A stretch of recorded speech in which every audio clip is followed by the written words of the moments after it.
नमस्कार, जय श्री कृष्णा। पुष्टि मार्ग के आकर्षण नंदलाल न्याती माहेश्वरी जी द्वारा रचा गया ग्रंथ नित्य लीला पूज्यपाद गोस्वामी श्री 1008 श्री रणछोड़ाचार्य जी महाराज श्री को समर्पित है। गोस्वामी कल्याण राय जी और गोस्वामी श्री गोपाल लाल जी महाराज द्वारा अनुमोदित और शुभ कामनाओं से पुष्ट यह ग्रंथ पुष्टि भक्त माता श्रीमती शकुंतला देवी व्यास जी की प्रेरणा से आप तक पहुंचाने का लाभ मैं अशोक व्यास ले रहा हूं। जय श्री कृष्ण। जय श्री कृष्ण शरणम मम, श्री कृष्ण शरणम मम, श्री कृष्ण शरणम मम।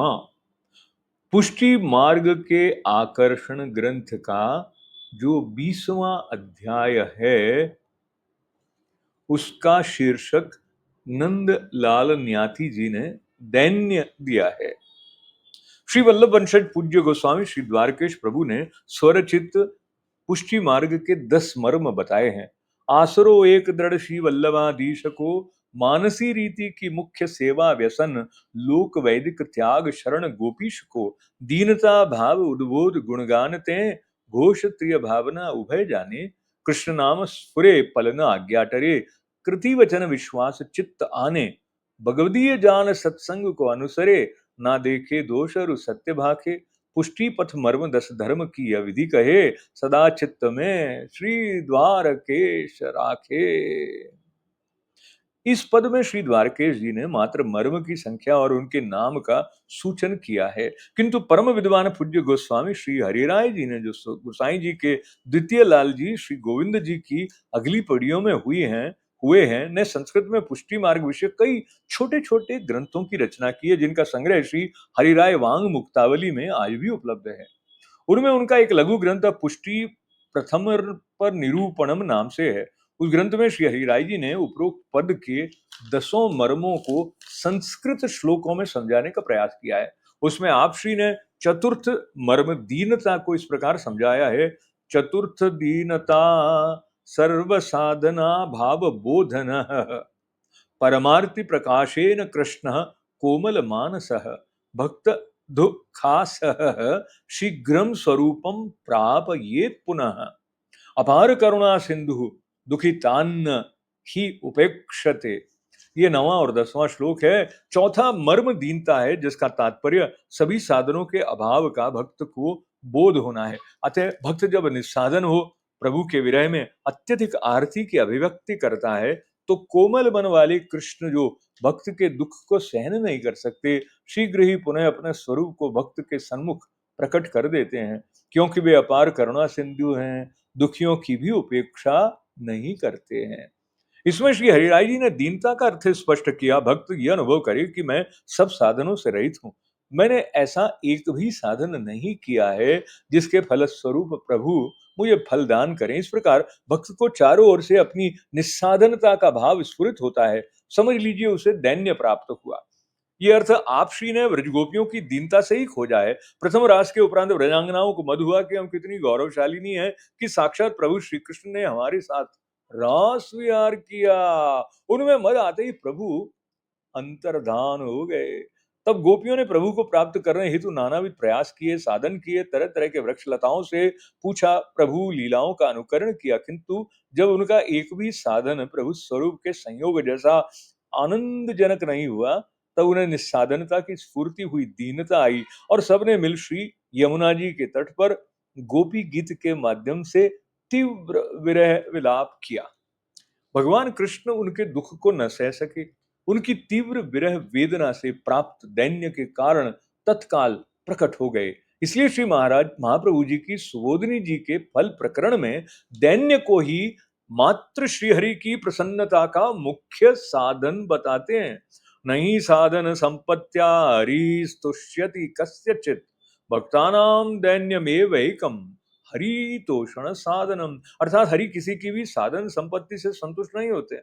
भक्तों का दैन्य ही श्रीहरि को प्रसन्न करने का एकमात्र साधन है। जब जीव में प्रभु प्राप्ति हेतु अत्यंत आरती प्रकट होती है, प्रभु के विरह में वो अपना अत्यंत पीड़ित होता है, तब प्रभु स्वयं अपने स्वरूप की प्राप्ति करा देते हैं, क्योंकि आपका अंतःकरण कोमल सुकुमार है और इसलिए वे भक्त के दुख को कभी नहीं सह सकते। तो वे स्वयं भक्त को स्वरूपानंद का दान करते हैं। एक बिंदु रूप करुणा भक्त के ऊपर करने से उनमें तो कोई न्यूनता होती नहीं।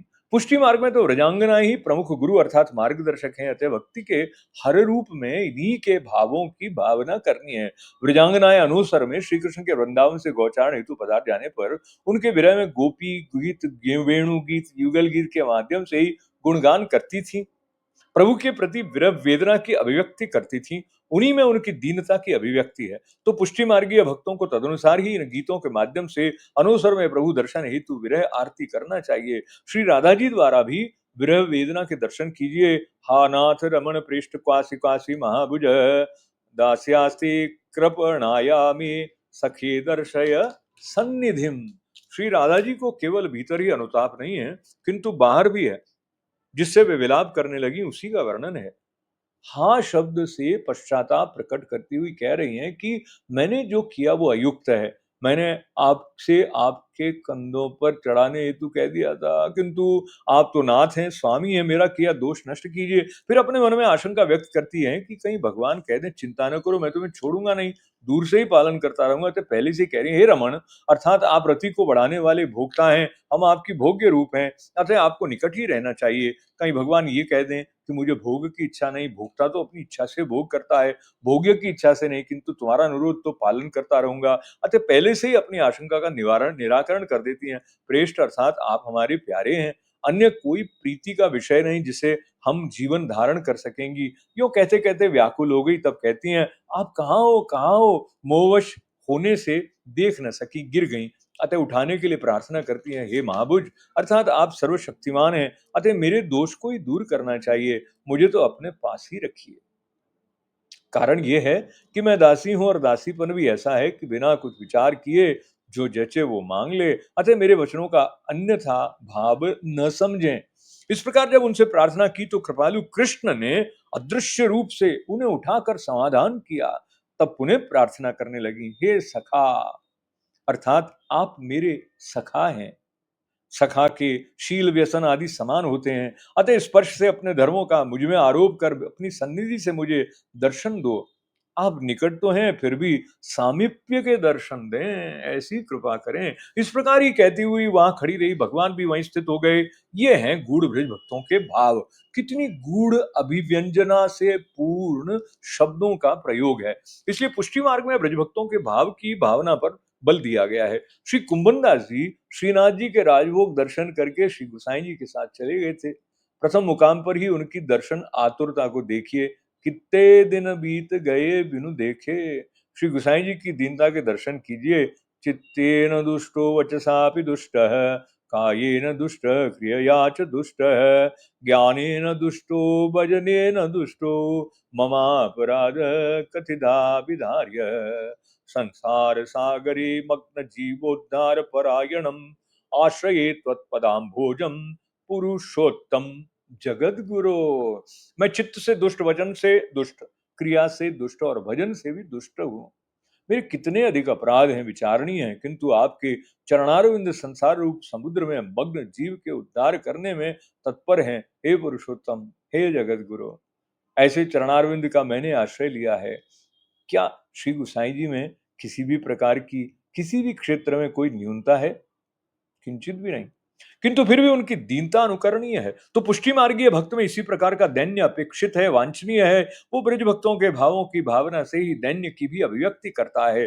पाठकों ने यह भी देखा कि ब्रजांगनाओं को जब तक मद रहा और अपने साधन बल का अभिमान रहा, भगवान कृष्ण अंतर्धान हो रहे।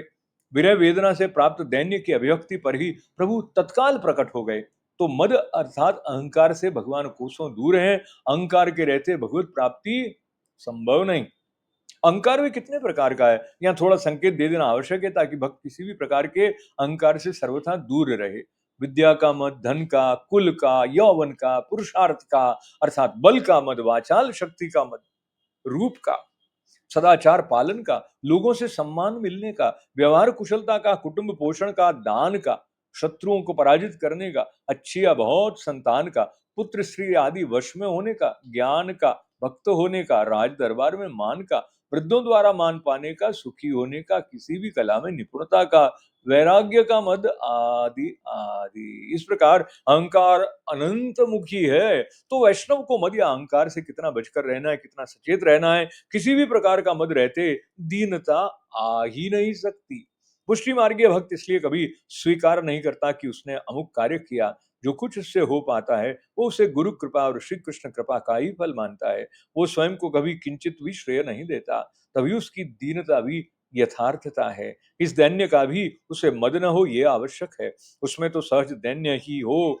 बिना भगवद विरह ताप के ऐसी दीनता कभी नहीं आ पाती। श्री महाप्रभु वल्लभाचार्य विप्र योगात्मक स्वरूप हैं, विरह ताप की प्रत्यक्ष मूर्ति हैं। उनके दृढ़ आश्रय का अर्थ ही यही है कि उनके ग्रंथों, वचनों और सिद्धांतों में दृढ़ अटूट विश्वास हो और तदनुकूल आचरण हो, तथा श्री कृष्ण दर्शन हेतु वैसा ही विरह ताप विप्रयोग हो। तभी उनके ऐसे दृढ़ाश्रय से दैन्य की स्फूर्ति हो सकेगी। तो पाठकों ने पुष्टि मार्ग में दैन्य की विशिष्टता देखी। दैन्य का यह आकर्षण भी अन्यत्र मिलना दुर्लभ है। यह है पुष्टि मार्ग की एक और विशेषता या आकर्षण। पुष्टि मार्ग के आकर्षण ग्रंथ के 20वें अध्याय दैन्य के समापन पर नंदलाल न्याती जी 3 पंक्तियां उद्धृत करते हैं। ग्रह उसी को भटकाते हैं जो भगवदीय नहीं होते। दैवी जीवों का श्री ठाकुर जी से पुनर्मिलन होना ही जीवोद्धार है। काल देह का स्पर्श करता है, आत्मा का नहीं। श्री कृष्ण शरणम ममा, श्री कृष्ण शरणम ममा, श्री कृष्ण शरणम ममा।